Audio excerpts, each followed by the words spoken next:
premier bulletin que nous démarrons avec l'affaire Barthélémy Diaz-Ndiaga Diouf. Barthélémy Diaz convoqué devant le juge ce 10 novembre dans cette affaire justement, l'affaire dite Ndiaga Diouf.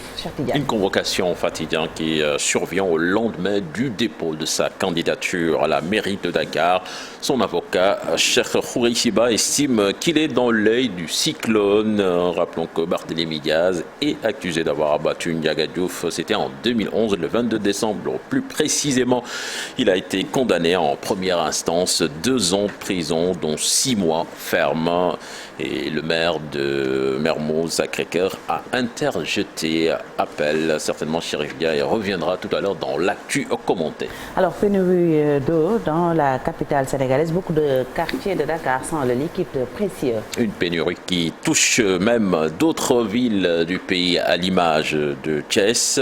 La cause de ce manque d'eau est l'arrêt de l'usine KMS 3, la colère des populations contre la Seine eau couve donc dans certains quartiers de Dakar comme Grand Yoff, Malika. Certainement, nous y reviendrons également dans nos prochaines éditions en politique. Nous nous arrêterons ce matin sur Hélène Tine, l'une des rares femmes tête de liste dans une grande ville. Elle est donc la première femme candidate à la mairie de la ville de Thiès. Vous suivrez l'élément tout à l'heure dans le bulletin en Wolof avec Cheikh Anta Diop Fatidia. Et puis le directeur de l'Institut Pasteur en phase avec le chef de l'État pour l'instauration du pass sanitaire. Le docteur Alpha Sall estime que cela va faciliter le regroupement et améliorer notre processus de lutte contre la Covid-19 et il pense que le faible niveau de vaccination ne peut pas être un frein. Alassane Badiafaraba nous en dit davantage. Sanitaire va avoir un impact important. L'administrateur général de l'Institut Pasteur de Dakar conforte ainsi le chef de l'État Macky Sall dans sa volonté d'instaurer un pass sanitaire pour l'accès aux lieux publics. Dans la plupart des pays, cela facilite les voyages, cela permet de faciliter les regroupements parce qu'à partir du moment où on a des évidences que la vaccination est faite, elle est faite dans de bonnes conditions, ça facilite toute la vie sociale qui est perturbée par la circulation.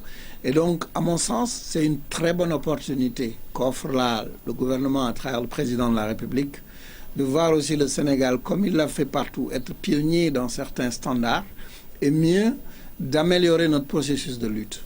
Autre élément, le faible niveau de vaccination qui ne devrait pas freiner le processus. Puisqu'il l'accompagne de façon naturelle. Et on sait que le niveau de vaccination est différent selon les endroits.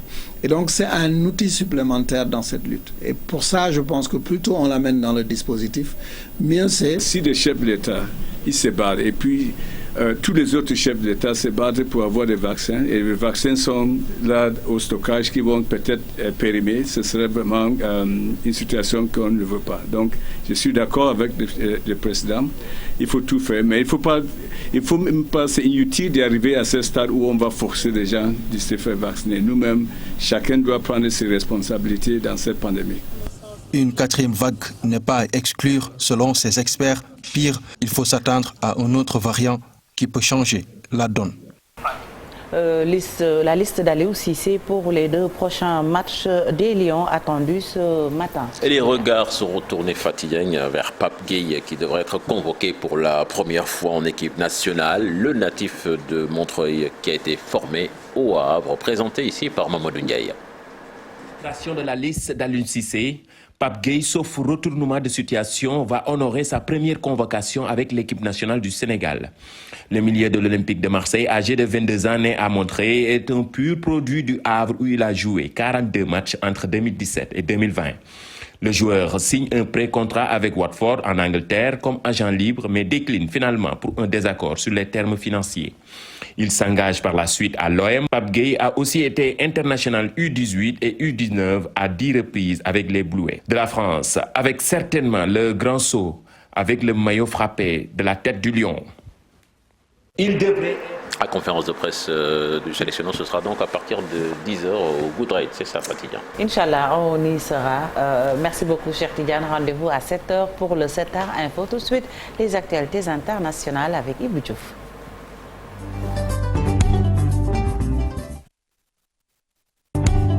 l'homme de Ouagadougou ou Boy Sine, ça, si vous voulez. Bonjour Ibou, ravi de te retrouver et puis Aldjuma Moubarak. Plaisir partagé Fatih. Bonjour chers téléspectateurs, chers confrères. C'est le moment de passer à l'actualité internationale. L'état du monde à notre réveil, Ibou. On démarre avec l'Éthiopie, avec les appels au calme qui se multiplient face au risque d'un assaut rebelle contre Addis Abeba. Les efforts diplomatiques s'intensifient pour éviter que la capitale de l'Éthiopie ne soit attaquée par les insurgés du Tigré. Désormais à quelques centaines de kilomètres d'Addis Abeba, pour les agences humanitaires présentes dans le pays, une telle étape pourrait aggraver la situation humanitaire déjà désastreuse dans le pays. On passe en Italie avec ses 800 migrants secourus in extremis. Le navire humanitaire Sea Life 4 a mis cap sur Lampedusa. Le sauvetage a eu lieu lors de plusieurs opérations distinctes. Dans l'un des cas, une embarcation à bois avec environ 400 personnes à bord prenait l'eau et menaçait de sombrer dans les eaux. Les ONG sur les lieux accusent les secours maltais de ne pas réagir aux appels de l'aide lancés par l'embarcation en détresse. Parlons à présent du Covid-19 en Europe avec cette situation qui en fait un nouveau épicentre de la pandémie. Le constat est alarmant, avise l'Organisation mondiale de la santé qui a fait le calcul la semaine dernière avec près de 60% de nouveaux cas et près de 50 de nouveaux décès ont été enregistrés sur le continent européen. Nous allons vers de nouveaux records de contamination, avertit le directeur de la branche européenne de l'OMS. Et pour finir, découverte, parlons de la plus ancienne bibliothèque du monde. Elle ne se trouve pas à Paris ni à Rome, encore moins à Londres. Elle est à Ernakulam à Naples, la villa des Pisons. Retrouvée in situ, c'était la bibliothèque du philosophe épicurien Philodème de Gadara. Curieusement, les papyrus sont conservés grâce à l'éruption des Vésuve de 79 après Jésus-Christ. Ils attendent depuis 2000 d'être dépliés pour être retranscrits fatiguants. C'était tout pour ce point. Dans quelques instants, la version... Merci, voilà. À tout à l'heure, Ibou. Et merci. Puis merci pour les actualités internationales. Ibou Diouf lañu àndaloon ci xibaar yi biti réew léegi-léegi café presse café court wala li ci yéen kaay Chérif Dia lañ ci àndal.